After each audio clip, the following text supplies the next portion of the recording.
2024년 11월 27일 매일 성경 말씀 묵상입니다. 오늘 성경 말씀은 호세아 8장 1절에서 14절에 있는 말씀입니다.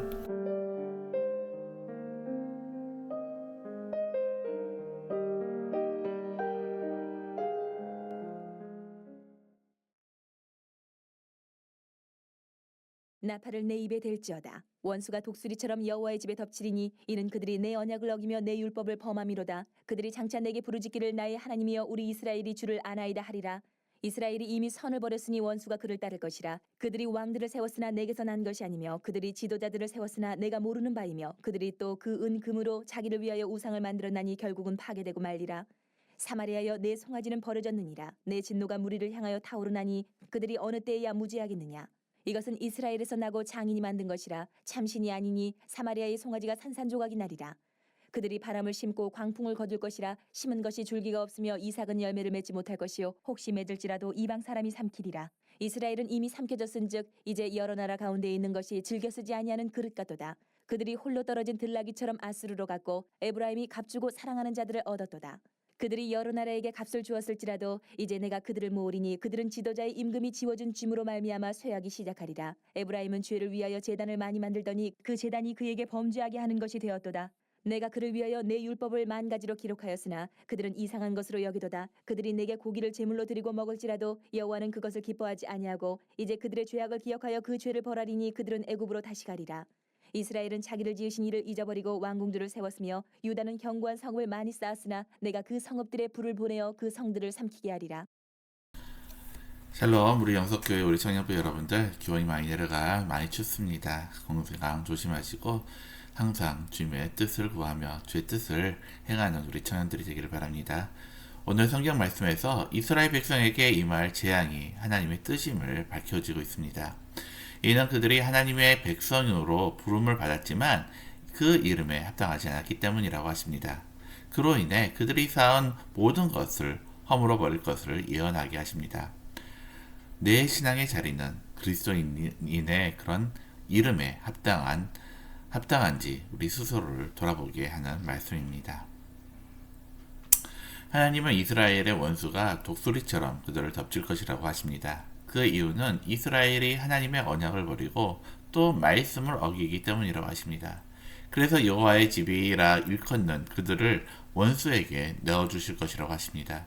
그들에게 여호와의 집은 어울리지 않기 때문입니다. 그 누구도 손댈 수 없도록 이스라엘을 하나님의 집으로 삼았습니다. 그러나 하나님과의 언약과 율법을 범한 자들에게 하나님의 집은 어울리지가 않습니다.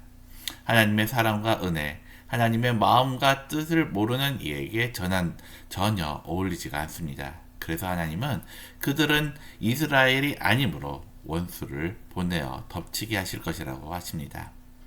스스로 하나님의 보호를 받는 하나님의 백성이라고 우겨도 소용이 없습니다. 아무리 우리의 이름이 이스라엘이요 하나님의 집이 우리에게 있다고 부르짖어도 소용이 없습니다. 그들은 하나님의 이름만 부를 뿐 정작 하나님을 모르기 때문입니다. 하나님께서 이스라엘로 부르신 이유가 사랑할 이유가 없는 그들을 사랑하고자 하심이라는 사실을 잊었기 때문입니다. 그래서 그들에게 눈을 씻어 보아도 하나님께서 원하시고 기뻐하시는 것이 없습니다. 하나님을 버리고 세상을 사랑하는 이스라엘이라면 하나님의 백성이라고 할 수가 없습니다. 하나님께 받은 은혜와 사랑을 귀하게 여기지 않는 자들은 하나님의 백성이 아닌 것입니다. 자신을 사랑하는 마음만 가득한 이스라엘은 이스라엘이 아닙니다.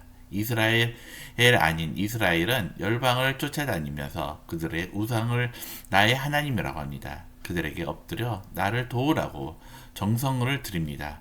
마치 발정을 한 들나귀 같고 간부에게 구애하는 간부와 같습니다.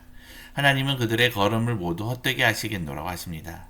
간부를 위해 지불한 값이 오히려 그들을 때리는 매가 되고 소원을 위해 쌓는 제단과 제사는 하나님의 진노만 일으킬 뿐이라고 하십니다.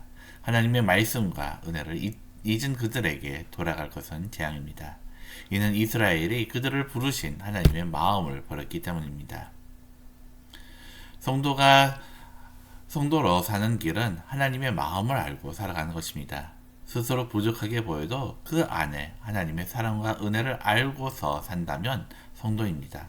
비록 내세울 것이 없도록 그 삶의 중심에 늘 그리스도의 사랑과 은혜를 말하고 노래한다면 그리스도입니다. 그로 인해 그에게 예수의 향기가 은은하게 묻어나기만 해도 참 좋은 그리스도입니다. 주님의 마음을 알고자 하지 않아서, 주님의 마음을 알지 못해서 그리스도인께 살아가지 못하는 스스로를 돌아보게 됩니다. 오늘 말씀을 다시 한번 묵상하면서 하나님께서 여호와의 집을 원수의 손에 맡기시겠다고 하신 이유가 무엇인지 한번 생각해 보시기 바랍니다. 또한 이스라엘이 하나님의 사랑과 은혜를 알려고 하지 않고 당할 일들을 보면서 느낀 점이 있다면 무엇인지 한번 생각해 보시면서 나 스스로를 반성할 일이 있다면 무엇인지 한번 반성하는 오늘 하루가 되기를 바랍니다. 기도드리겠습니다. 하나님 아버지, 우리가 주의 자녀로서 우리가 주님을 따른다고 고백을 하지만은, 그러나 우리가 얼마나 하나님의 마음을 알려고 노력을 했습니까? 얼마나 하나님의 그 마음에 합한 자로 살아가도록 우리가 노력을 했습니까? 하나님, 우리의 부족함을 아시는 주님, 우리가 더욱더 하나님을 알아가며 하나님을 닮아가며 하나님의 기뻐하신 삶을 살아감을 통하여 하나님의 기쁨이 되는 주의 백성이 될 수 있도록 우리를 인도하여 주시옵소서. 오늘 하루도 우리가 있는 곳에서 최선을 다하며 주의 영광을 드러낼 수 있는 주의 자녀들이 될 수 있도록 오늘 하루도 주님과 함께 해주실 믿고 감사드리며 예수님의 이름으로 기도드립니다. 아멘.